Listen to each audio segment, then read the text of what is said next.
You can't do this." Karen's scream echoed across my grandfather's old farmhouse like a banshee loose in the cornfields. Her face turned white as a sheet, and she just about tripped over her own fancy heels, right there in the dirt. And you know what? For months, that woman had made it her personal mission to make my life hell, drowning me in fines, threats, and a level of petty suburban tyranny I didn't know existed outside TV shows. She honestly believed she owned every blade of grass, every inch of this land, and could bend me to her will just because she ran a homeowners association.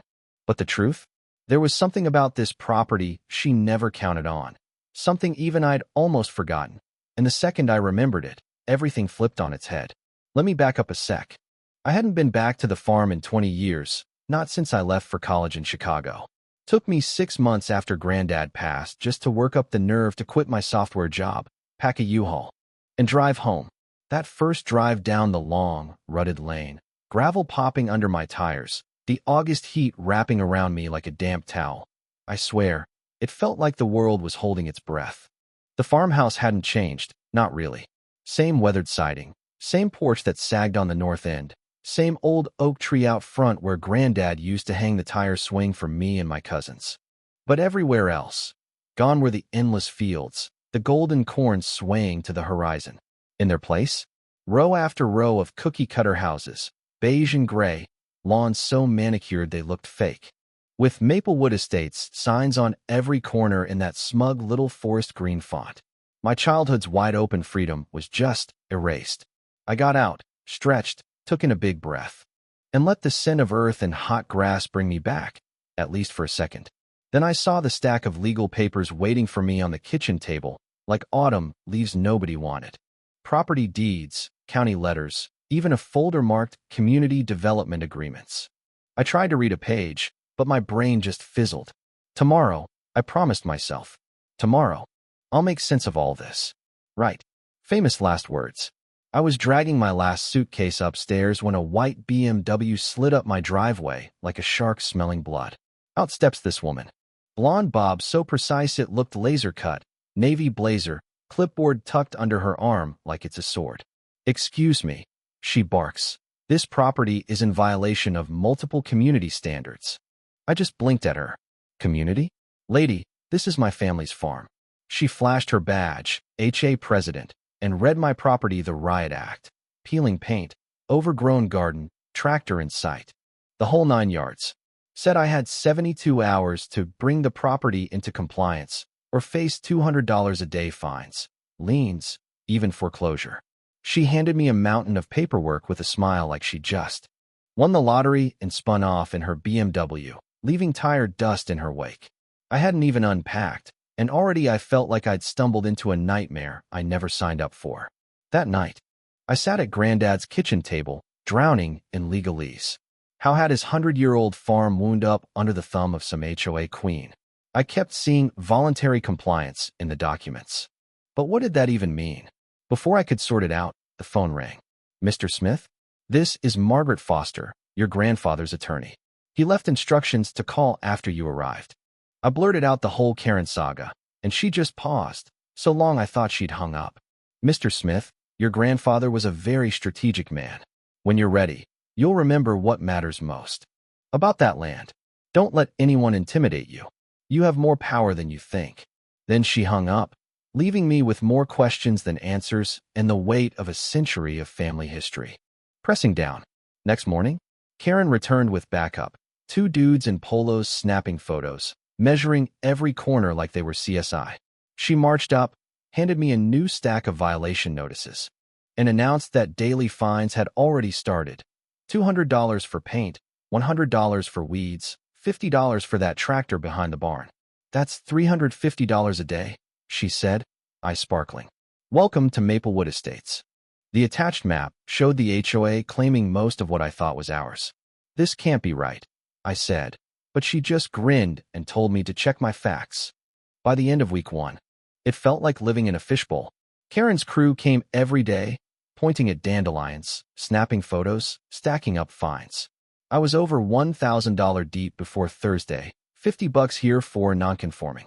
Vegetation, $75 there for hanging laundry, even disturbed soil, after I yanked the weeds she cited the day before. Neighbors watched from behind curtains, some with pity, some with relief. It wasn't them. The only one brave enough to speak was Mrs. Williams, the retired music teacher next door.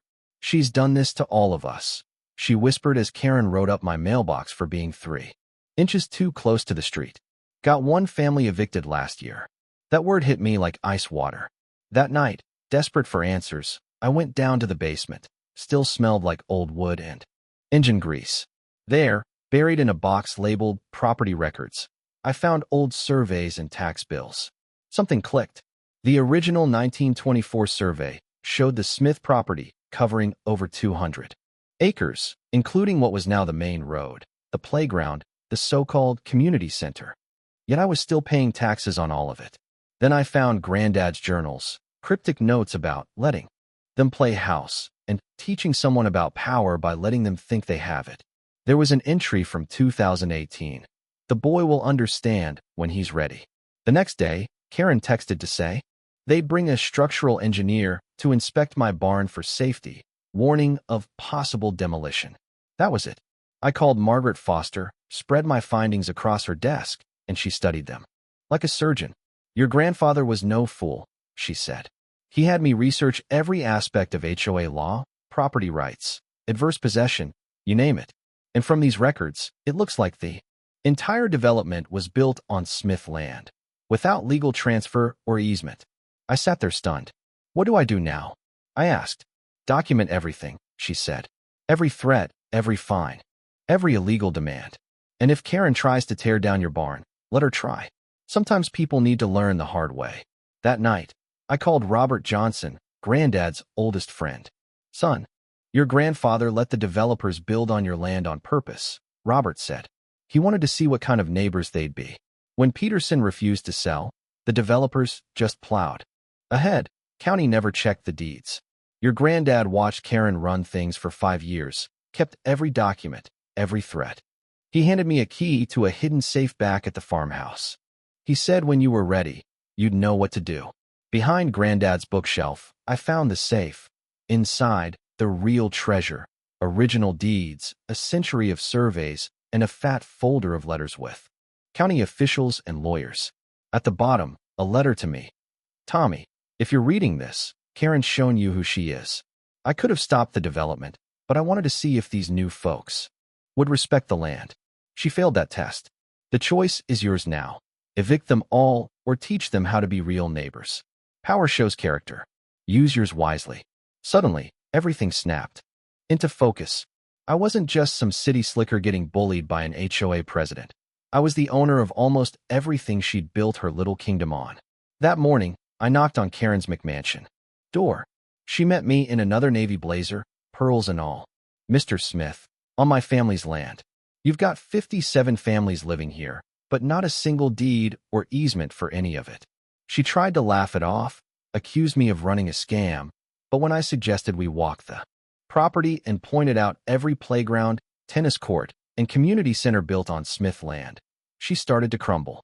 Back at the community center, Karen demanded, "What do you want? Money? Back rent?" I said, "No. I want the harassment to stop, the fines refunded, and this neighborhood to become an actual community. If folks want to stay, we sign fair leases, $50 a month. Not the $400 you've been charging. Democratic elections, no more dictators." Her face turned beet red, but she saw the writing on the wall. I left her clutching my evidence like a life raft. By noon, my phone blew up, Karen screaming about illegal eviction, threatening lawsuits, even promising to demolish the barn for safety. That was her last mistake. I sent it all to Margaret. She said, ready to file eviction notices for every structure built on Smith land.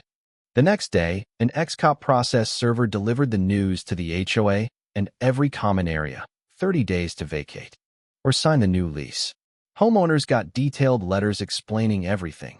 Most were stunned, a few were furious, but within a week, 85% signed the leases. Karen's inner circle dug in their heels, but her spell was broken. And Karen herself? She vanished. No one saw her for days, her BMW collecting dust. It was Mrs. Williams who finally called the sheriff. They found Karen barricaded in her bedroom, surrounded by legal files, convinced I was sending in the feds. She ended up in the hospital, 3-day hold, stress-induced paranoia. Her husband was stunned. I knew she was wound tight, he said, but I never thought it would go this far. In her absence, the neighborhood transformed. Block parties, real elections, people actually talking again. Folks hung laundry outside, kids played in the street, and the old air of fear was gone. The community center went from Karen's command post to an honest-to-God gathering place. 3 months later, Karen came to my door, jeans, sweater, no blazer, looking older and softer. "Mr. Smith, I came to apologize," she said. "The doctors helped me see I'd lost perspective. I made this about control, not community." I nodded, poured us coffee, and we sat on the porch, watching the new world grow. "What happens now?" she asked quietly. "Now, you get to be a neighbor instead of a dictator," I said. "We all do."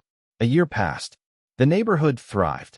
Property values up, crime down, and the garden where Karen once measured grass with a ruler now full of laughing kids learning about bugs. Even Karen found a new role, community ombudsman, helping folks navigate red tape, organizing support for families in trouble, using her skills for good. She even wrote hand-signed apology letters to everyone she'd hurt, offering restitution where she could, and for some, that meant everything. The final test came during a water main break that flooded basements.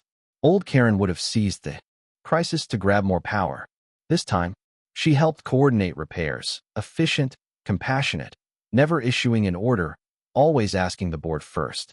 Folks started to trust her again, or at least trust the process. And when a developer offered millions to buy up some of the remaining land, I told him, "I'll only talk if the whole community's at the table." That vote was nearly unanimous. Karen even ran, successfully, for a new position, community land steward, charged with making sure nobody ever got steamrolled again. Looking out at Maplewood Estates 2 years after that first showdown, I see a place transformed, not by me, not by power, but by people finally holding each other accountable and learning to forgive. My grandfather's lesson stuck. The land remembers. But it also forgives, if you let it.